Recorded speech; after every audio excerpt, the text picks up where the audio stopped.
For millions of people, the Pope is the spiritual leader of their religion. Today, his secular domain only covers a few square kilometers in Rome, yet his voice still carries weight in international politics. But what does the history of this institution look like in its early days? How did this decisive bearer of the idea of Romanitas, of all things Roman, survive the turmoil of late antiquity and the power struggles in early medieval Italy to become one of the decisive players in the history of Europe? Today, we want to explore this complex history of the papacy between late antiquity and the early Middle Ages. This video is sponsored by you. Unfortunately, the YouTube environment is not great right now, with the algorithm being friendlier to drama and react channels and YouTube being permissive of AI slop. We don't do drama and we don't do AI, but thanks to our members and patrons, our channel continues to make 3 public videos per week, with the team intact and going strong. In recognition of their generosity and contributions, members and patrons receive 2 additional exclusive videos each week, and access many other perks. Join them to watch more than 250 exclusive videos covering every era of history by pressing the join button under the video or the links in the description and pinned comment. The story of the papacy's original rise to power begins in the era of late antiquity, when the Roman Empire still dominated the Mediterranean world. By 313, the Roman Empire started to become formally a Christian empire. Over the course of the 4th century, Christian dioceses emerged within the empire's borders, while Christian bishops increasingly became both the spiritual and political leaders of Roman cities. As the central authority of the emperor in the West declined throughout the 5th century, the bishops of the Roman Church increasingly took on sovereign and administrative tasks in their dioceses. During this time of transition, the Pope was first and foremost the bishop of the city of Rome, and did not necessarily hold supremacy over all other bishops as he does today. He was elected by its community, especially its urban nobility and clergy, with the bishops of the surrounding dioceses attending the election. Like every bishop, the Bishop of Rome also had the task of spreading the faith and keeping it pure. Theologically significant at this point, however, is the exegesis of a passage in Matthew 16:18-19, in which Jesus Christ is said to have handed over the power of excommunication and absolution to the Apostle Peter. He, and the authority emanating from him, allows sins to be forgiven. According to legend, Peter was martyred in Rome, making him the founder and first bishop of the Roman community in tradition. Throughout the 5th century, questions of faith were repeatedly referred to Rome, if only for the Bishop of Rome to act as a mediator between the parties. Rome quickly assumed a position of honor among the dioceses of Christendom, which did not entail any practical primacy, but strengthened the self-confidence of its bishops. The increasing Christianization of the Roman Empire, especially within the upper classes in the city of Rome itself, helped make the Roman bishop exceptional in a very worldly sense. Through donations and inheritances, he became the largest landowner in Italy. His possessions were soon bundled into so-called patrimonies and managed by lawyers and clerics following the model of the imperial administration. By the tenure of Pope Leo I, who reigned from 440 to 461, arguments were being made that, as St. Peter's successor and heir, the Bishop of Rome also had authority over other bishops and the Church in general. The Diocese of Rome, therefore, had precedence over other communities, and its bishop over other church leaders. Leo's intention to enforce this claim is evident in his condemnation of the Metropolitan Hugo of Arles, whom he reduced to the rights of a simple bishop. He also had his judgment confirmed by Emperor Valentinian III in secular terms. Last but not least, Leo, represented by envoys, was also one of the most important players at the Council of Chalcedon, where important decisions on the faith were made. So it was that Rome, as the ancient center of the empire, was to become the religious caput orbis, the head of the world.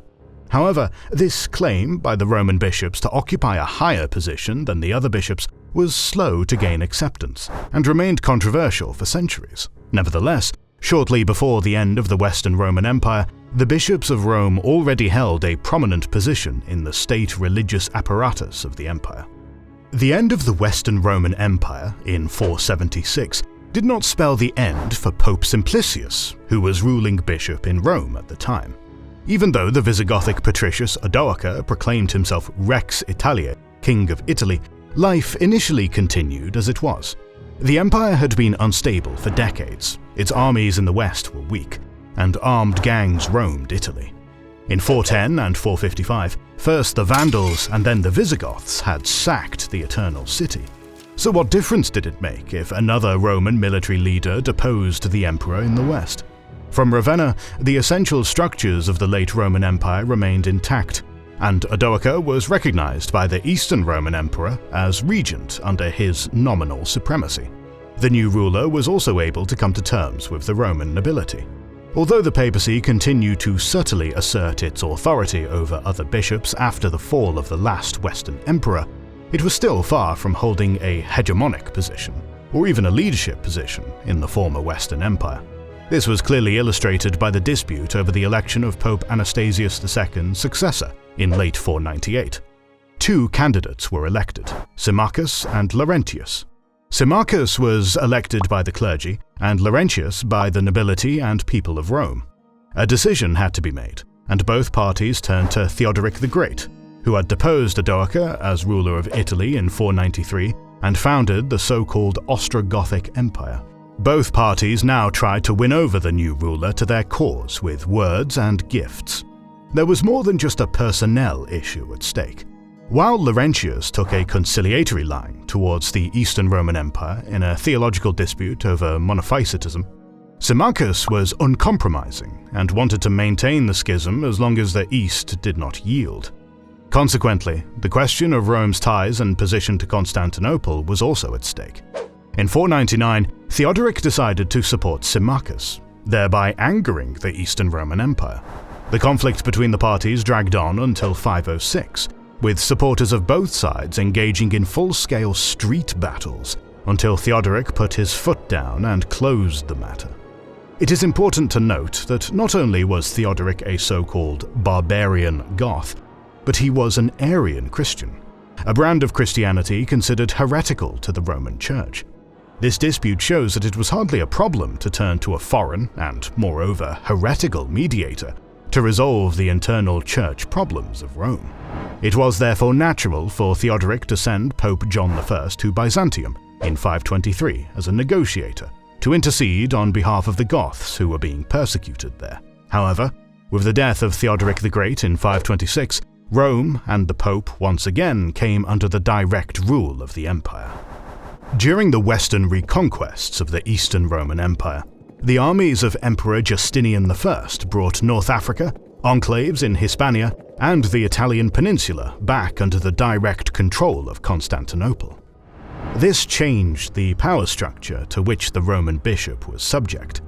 Numerous Romans left the city in the course of the fighting, which shrank noticeably in size once again. The intellectual elite, in particular, migrated to the east, their high theological disputations giving way to spiritual accounts by miracle storytellers, just as the city's squares gave way to the cattle of farmers.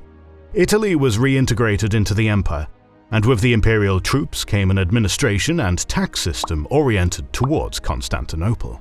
As Bishop of Rome, the Pope was once again a subject of the Roman Emperor during this period. After being elected Pope, the candidate and the election proceedings had to be reported to the Emperor together with the Credo, the candidate's profession of faith. After examination, the Emperor confirmed the election, and only then could the consecration take place. Due to this procedure, in some cases years passed between the election and the consecration of a pope. With Justinian's reconquest of Rome, the Roman law he codified also came to Italy. Here, the pope had his own role to play. On the one hand, according to this law, the pope's role as the first of the priests of ancient Rome was limited to the west. On the other hand, the same laws described the secular duties that bishops were allowed to assume in Italy. For example, they were allowed to have a say in the appointment of civil servants. These laws laid the foundations for the further establishment of the papacy's rule and emancipation from secular rulers. Even so, Italy remained a coveted place. From 568 onwards, the Lombards invaded the peninsula. They were initially able to wrest Friuli and the northwest of the peninsula from the Eastern Empire. The Lombards settled mainly in the Po Valley and established a kingdom with Pavia as its capital. By the middle of the 7th century, they had succeeded in extending their dominion to the center of Italy. Various Lombard principalities, known as duchies, emerged here. Trento, Friuli, Spoleto, Tuscany, and Benevento surrounded Rome and the papal possessions. Byzantine possessions remained in the form of the Exarchate of Ravenna and the Pentapolis, the duchies of Rome and Naples, as well as in southern Italy and Sicily. The popes now found themselves caught between the Lombards, Byzantium, and their own interests in the city of Rome, and had to carefully balance these. In the process, Rome increasingly became a border town on the edge of the Eastern Roman sphere of influence, and had to act more and more independently. The increasingly separated nature of the relationship between Rome and Constantinople is illustrated by the dispute between Emperor Constans II and Pope Martin I in 648. The point of contention was the question of the will and nature of Christ, on which the emperor had issued a decree that deviated from the dogmatic faith and therefore caused a stir in the West. Martin I convened a synod in the Lateran in 649, and not only condemned the religious movement in the East, but also excommunicated the Patriarch of Constantinople and other priests in the East. Since these decisions were explicitly directed against the emperor's religious policy, Constans wanted to have the Pope arrested for high treason.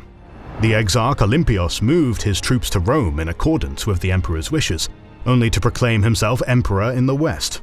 Martin I did nothing to counter this and waited for the situation to blow over. After Olympios fell in battle against Muslim forces in 652, his successor returned to Rome, ravaged and plundered the Lateran palace, imprisoned the Pope, and took him to Constantinople to stand trial. Martin was convicted and exiled, and used as a scapegoat for the imperial officers who had partaken in Olympios's rebellion. Under imperial pressure, a new pope was elected in Rome, a vivid example of the problems faced by both parties. Resistance to the emperor and emancipation of Rome was possible if the empire did not have control over its own power structures. Maintaining this control became increasingly problematic for Constantinople. The volatile relationship between the Pope and the Basileus repeatedly led to similar escalations, in which theological and imperial claims collided. Over the course of the rest of the 7th and the beginning of the 8th century, the rift between Rome and Constantinople continued to widen, despite having phases of good relations. Once again, theological and secular reasons intertwined in the 3rd of the 8th century. The iconoclastic controversy saw Constantinople side with the iconoclasts, while Rome continued to tolerate images of God, Mary, and the saints. At the same time, the Eastern Roman Empire attempted to impose higher taxes on papal landholdings in order to finance the ongoing struggle against the Muslims. Pope Gregory II and his successor and namesake Gregory III refused to comply with the tax increases and condemned Emperor Leo III in the iconoclastic controversy. In response to this, the emperor withdrew the southern Italian and Sicilian provinces from the vicarial control of the Pope and directly made them subordinate to the Patriarchate of Constantinople. The Pope's generous possessions located there were confiscated, causing Rome to lose important sources of income. The practical sphere of influence of the Patrimonium Parti was therefore limited to central Italy and some areas along the Exarchate on the Adriatic coast. And even these areas were threatened by the Lombards, who were becoming increasingly aggressive towards the Pope and also Byzantium. The Lombard king Liutprand I ensured strong internal stability in his kingdom and employed many Romans at his court. At the same time, he succeeded in bringing the independent Lombard duchies into line with his own interests by means of conquest and treaties. King Aistulf then succeeded in conquering Ravenna in 751, thereby destroying the Byzantine Exarchate. Now the strengthened Lombard Empire made preparations to extend its supremacy over Rome and the papal possessions. Byzantium, as the imperial protector of the Pope, had slowly but steadily lost control of the regained territories soon after the death of Justinian I. Battles against the Persians, then against Slavic and nomadic groups in the Balkans, as well as the ever-advancing Muslim forces, tied up most of the empire's armies. so that by the middle of the 8th century, Italy and the Bishop of Rome ended up far down on the list of priorities. No Byzantine dukes had been appointed in Rome since the beginning of the 8th century, so all worldly power here finally passed to the Pope and the Roman nobility. The Pope was now the lord of the Duchy of Rome, its army, and its administration. This development ultimately led to a final break with the Eastern Roman Byzantine Empire and led the way to an heir to the empire in the west. With Constantinople's power over Italy in decline and the Lombards expanding their territory, Rome and the Pope needed a new protector after 751. Popes Gregory I and III had already taken a favourable stance towards the Franks and their ruling family of the Merovingians, as well as their mayor of the palace, Charles Martel.